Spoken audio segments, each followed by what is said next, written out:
Hello，各位粉絲、各位朋友，大家好啊！今日咧又嚟到 Micky 幸福家庭呢個頻道啦。我哋又係請到森寶師傅啊，因為我哋近期咧實在太多嘅資訊咧係可以互相串通嘅。咁咧今日咧講嘅話題就係、目前嚟講咧喺鏡頭前面嘅家長，你哋認唔認同一樣嘢？就係、我哋想生嘅小朋友，可能我哋係唔會知道佢嘅性格係點樣啦。又或者喺我哋唔會知道我哋自己小朋友未來究竟佢係會行一條點樣嘅路，或者佢未來會唔會有其他嘅狀況呢？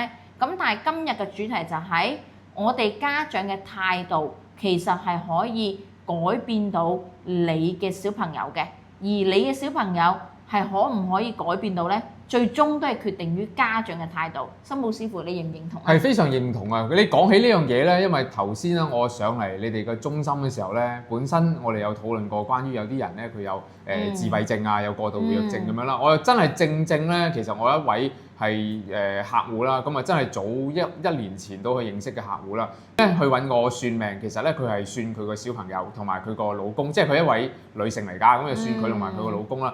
咁佢屋企咧就話，即係都係咁講啦，即係啲基本嘢咧就係話佢嘅家庭唔係好順啊，氣氛就唔係咁好咁樣啦。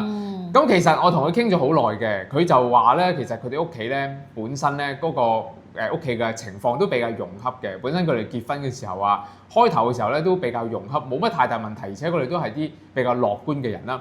咁佢就話其實咧佢個仔啦，咁其實就有自閉症嘅，係啦，即係一出世已經係有自閉症啦。咁然後咧咁佢就發覺咧，其實佢個仔出世之後咧，咁大概係去到因為佢自閉症，可能開頭都還 OK，咁去到大概過咗一段時間之後咧，可能去到4歲5歲之後啦，慢慢就感受到個壓力越嚟越大啦。咁然後咧，屋企人咧可能因為嗰個壓力太大啊，咁啊所產生嘅屋企嘅困難亦都太多。然後佢哋兩夫婦都變成一啲好比較焦慮啊、比較暴躁啊，同埋好多負面情緒，繼而咧就甚至乎影響到咧佢哋兩位嘅職業咧都產生啲大小問題。咁繼而就揾我去幫佢睇風水，睇下有冇啲解決嘅方法。咁我同佢哋呢個夫婦傾咗好耐咧。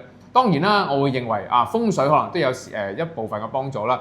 但我覺得啊，除咗呢樣嘢之外咧，其實佢哋咧喺屋企人上面嘅相處啦，甚至乎佢對待佢嗰個有自閉症嘅小朋友啦，咁佢哋整體嗰個態度啊，其實都有一個好大嘅影響嘅因素喺度㗎。咁然後咁你都講啦，即係頭先一開始嘅時候講啦，可能呢個態度亦都會有機會影響到佢屋企人整體啦嗰個家庭嘅狀況啊，咁其實都有關係喎，所以正就我又都想同你去探討呢個問題嘅屋企人嘅態度啦，係啦，係咪真係對我哋嘅影響咁大咧？咁尤其係啦，即係以你從事教育咁多年啦，係啦，都想聽下你嘅意見嘅。其實我都其實係會有嘅，因為點解咧？好似我講兩個真實嘅個案啦。咁第一個個案咧就係呢一個嘅小朋友咧係嚴重嘅自閉症。咁嚴重嘅自閉症咧，咁佢只會有一啲，因為佢唔能夠去表達到佢自己，咁佢亦都錯失咗呢一個嘅語言啦。咁佢表達唔到嘅情況底下，佢唔開心嘅時候，佢只會嗌啦。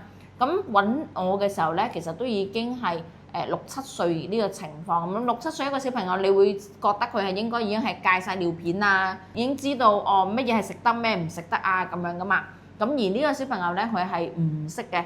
咁嚟到我度嘅時候，咁當然啦喺屋企嘅時候咧，咁其實屋企人咧就會有好大嘅壓力啊。咁因為點解咧？你要時時刻刻，其實我啱啱聽你講，你話焦慮啊呢啲係會有嘅，因為你時刻會覺得死啦，佢一陣會唔會食清潔劑啊？又或者係佢會唔會去開廁所水啊？因為我哋初接嘅時候咧，我哋都會有壓力㗎，所以我哋做呢一行。我哋唔係話Micky 姐姐有幾咁神奇啊，幾咁勁啊，其實就係我哋個抗壓能力。我哋同家長，我哋接得一個個案，我哋同家長抗壓嘅嘢係一樣嘅，但係態度係唔一樣嘅，就係我今日要講嘅主題啦。好似呢個小朋友嚟到我度嘅時候，6、7歲講緊，差唔多7歲啦。咁咧我講緊有某啲視頻咧，其實都有提到嘅，係咪？我哋又要講執翻祖哥之前講嗰句説話，又帶佢翻去我屋企。咁帶呢個小朋友翻去我屋企嘅時候咧，我先至一開始嘅時候咧，家長係唔夠膽同我講添啊。咁我認為一個6、7歲嘅小朋友其實應該係已經識去廁所啊、屙屎屙尿都識㗎啦，係咪？咁點不知喺我哋即係一齊去瞓覺嘅時候咧，我一搭隻手過去，點解張床濕嘅？跟住就發現個小朋友擘開隻眼，喺張床上面屙緊尿喺度，仲要係男仔，咁咧就成床都濕晒啦。咁我就發現咦唔係一次兩次喎，第二日都係咁喎。咁第三日開始咧，我就咁第二日當然啦，第一、第二日就問家長啦。咁家長話係啊，我哋驚你咧唔知會唔會介意，同埋咧佢未必係成日都係咁嘅。咁其實你就聽得出家長其實唔想即係影響到我哋收唔收佢呢一個狀態。咁最終我係用咩態度咧？我係得一個結論嘅啫。我永遠教所以其實你都係嗰個小朋友。其實頭先我冇理解錯，就係嗰個小朋友都去咗你幫佢做咗個寄宿咁樣嘅服務，係咪咁樣？係啦。咁啊接咗佢去我哋嗰度啦。咁我哋就同佢做咗一個嘅服務，即係跟我住㗎啦。咁因為我哋其實最主要咧，因為你唔去做寄宿嘅話，唔去做單對單嘅話咧，咁其實係唔能夠話可以改變到佢嘅生活習慣。你點樣咧？你好似返學放學，你點樣可以瞓覺屙督尿咧？係咪啊？你阿姨啊或者老師一定會定時帶佢去廁所噶嘛。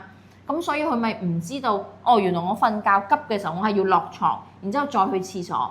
咁我係執住乜嘢態度咧？我覺得，因為我自己有養寵物嘅，我覺得狗仔都可以教到。即係雖然咁樣講好似好難聽，但係呢個係一個 common sense 嚟嘅。如果當我哋家長保持一個態度，就係呢個世界上面連寵物、連動物都可以學到嘅嘢，點解我哋自己小朋友唔得？咪就係咯。呢一個係我教任何一個小朋友，我都係抱住呢個宗旨，同埋我仲有第二個態度就係，我覺得我相信呢個小朋友得，佢就一定得。即係當然你唔可以話跨越醫學界，即係譬如佢本身已經係診斷咗嚴重自閉症重度嘅，然之後你話跟咗 Micky 姐姐之後，佢由重度佢係可以拉到落嚟可能中度或者冇咁嚴重，咁但係係咪可以將佢嘅語言標翻出嚟咧？咁呢啲就梗係交翻俾醫學界啦。咁但係喺佢嘅生活自理上面，我呢一個個案咧，我係用咗一個堅持嘅態度。咁我就每晚校鬧鐘同佢瞓覺嘅時候，我就2個鐘頭起，好似當佢 BB 咁樣重新教，就2個鐘頭起身一次，然之後拖佢落床。你真係我哋去屙尿啦！嗱，呢個就係廁所啦。你急尿你要喺呢度屙尿。如果唔係真係喺我張床度，連屎都喺我張床度。咁跟住我話，咁你諗下，如果我哋冇呢個態度，佢就唔會今日能夠自己洗頭沖涼啦，自己去廁所啦，自己急嘅時候，你唔好理佢搞得乾唔乾淨先，係咪？起碼佢唔會一包喺個 pat pat 度先啦，係咪？越嚟越大就好核突噶咯喎，係咪？你邊個去搞咧？你只能夠一係請護工，一係就辛苦父母，似你啱啱講咁樣咯。父母係會好大嘅焦慮，好大嘅壓力。如果你遇着男仔嘅話，佢會有青春期添。青春期佢哋嘅脾氣係會更加暴躁。咁你點樣咧？係嘛？你越多一樣嘢唔識得自理嘅話，佢就越多一樣嘢你要同佢即係去要角力係嘛？係啊，要角力啦。同時間你要去處理佢。你再大個同佢處理嘅時候，佢已經習慣咗咁多年，可能壓片啦，可能穿嗰啲成人尿片啦。咁佢大個佢點會去廁所咧？所以亦都會產生到一個問題，就係如果我哋重度特殊嘅小朋友，佢唔能夠自理嘅話，亦都會面臨住未來佢哋嘅膀胱啊，所有嘅嘢都會發病。咁佢哋就會嗰個真係好嚴重喎。係啊，影響後面嘅嘢會好嚴重㗎。個年齡層佢嘅生命嗰個壽命都會比較短嘅，因為你長期你壓住個片係會影響到佢生殖器官，男性會有一啲嘅其他嘅狀況嘅一啲病啊咁樣㗎嘛。咁所以我哋諗嘅嘢做嘅嘢就係，當我哋今日呢個主題，我哋希望係想話俾大家聽，真實嘅個案有好多，真係可以做到嘅。咁但係爭在就係我哋嘅態度點樣？你好似由嚴重嘅乜都唔識嘅，真係我擘大個頭啊，佢嗰個水龍頭嗰度打開飲水嘅咁樣嘅情況，可以令到佢知道去廁所自己自理，邊啲水飲得，邊啲水唔飲得。咁呢個就係老師嘅態度咯。咁其實家長可唔可以有呢個態度咧？家長都可以。咁我又講另外一個個案啦，就係關於同樣都係特殊小班生嘅小朋友。咁咧佢就呢個係中度嘅，咁但係咧佢好開心。呢個小朋友你見到佢都覺得佢好開心。佢當然佢唔能夠表達好多，咁家長都唔會期望佢，就係態度嘅問題咯。呢個家長自己咧就會去擺好多小朋友呢個時間喺小朋友身上面啦。咁可能佢未必係識得教佢好正確，好似我哋老師教佢嘅呢啲練習。咁但係佢唔會當佢係一個特殊嘅人咯，即係佢會覺得我要教識你去廁所啦，去點樣啦。跟住最基本嘅生理自理嘅，你要去解決到啦。第二樣嘢，佢會問佢，即係佢會當佢一個正常人，帶佢出街啦，去接觸呢個社會啦。咁所以佢只會越嚟越健康，越嚟越好。可能你問佢一個問題，佢未必能夠好似普通小朋友咁樣去答。咁但係起碼我哋唔好話佢要學到點樣先，因為佢已經有呢個特殊嘅狀況。咁你要去點啊？做大老闆大個嘅時候，跟住然之後要去數學天才，咁得唔得啊？唔可能噶嘛。咁樣嘅情況底下，我哋點樣決定佢嘅命運？就係你當佢係一個特殊嘅小朋友，佢永遠都係特殊咯。我哋就唔會想帶佢出街咯。有另一個家庭就係同樣你特殊小朋友，佢覺得好醜啊，即係帶呢個小朋友出街好醜啊。你會唔會遇到呢啲客㗎？會啊，都會有一啲客可能屋企產生一種自卑嘅情緒咯。佢就未，我遇過有啲客人咧，佢就唔係話會好似你嗰個有一個，即係另外一位啦。我真係有相信即係我曾經有另一個嘅客人咧，就係咁樣嘅情況。咁佢屋企咧就有兩個小朋友。兩個小朋友咧，咁佢唔係有問題嘅，咁佢都叫做正常嘅，其實冇啲咩特別大嘅症狀。但係咧，佢哋係相對比較曳咯。其實咧，點解會咁樣咧？都係屋企嘅態度管教得唔好啊，係啦，好比較縱容佢哋嘅。咁我會覺得，咁然後佢哋嘅家長咧就會覺得帶佢哋出去咧，就可能會惹嚟好多嘅麻煩。咁啊，索性久而久之咧，就連街都唔去啦。咁可能唔會出去食飯，純粹可能去下公園啊，咁就算啦。咁即係同佢哋咧算命嘅時候咧。即係有同佢哋傾過關於佢哋屋企啊或者小朋友啊，即係佢都有揾我去算佢嘅小朋友。其實嗰啲小朋友係冇問題㗎，各方面幾好，而且仲要幾聰明嘅添嘅，就好似你講咁樣咯。可能屋企嚟講個態度唔好咯，咁然後就令到佢哋小朋友久而久之養成咗啲壞習慣。咁然後咁佢自己就定性咗佢個小朋友係一個比較曳或者比較壞嘅小朋友。咁繼而咧，咁個小朋友就進入咗一個惡性循環。係啦，呢個其實態度真係好取決於嗰個家長自己啦，同埋啊，如果你個惡性循環一代入咗嘅話咧，都會擔心以後都跳唔出嗰個惡性循環，係啦，以後會越嚟越差，都會有擔心呢個問題㗎。其實都係要改變命運，真係要靠翻個人嘅努力。仲有頭先你提到一個人嘅態度都係一個重點啊。係啊，因為態度點解我話今日想講態度咧？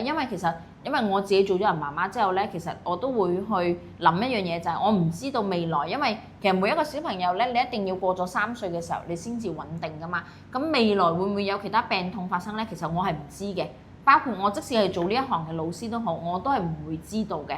咁既然喺唔知嘅情況底下，咁我哋就唔好理佢住先咯。咁但係個態度係點樣咧？就係有好多家長可能喺小朋友細嘅時候咧，都會覺得我要計劃佢點樣。跟住然之後再計劃佢3歲以後嘅事啊，1歲後嘅事啊點樣？但係喺我嘅角度咧，就係我希望我自己小朋友係幸福嘅，同時間佢係開心嘅。所以我嘅態度就係堅持，即使佢而家咁細個，可能有好多人都覺得你個小朋友咁細個幾個月，因為我哋1個月我哋就出街嘅，即係我坐完月即係又要做嘢啦，冇坐太長，坐1個月之後我哋就出街。咁咧我係堅持無論係咩情況底下。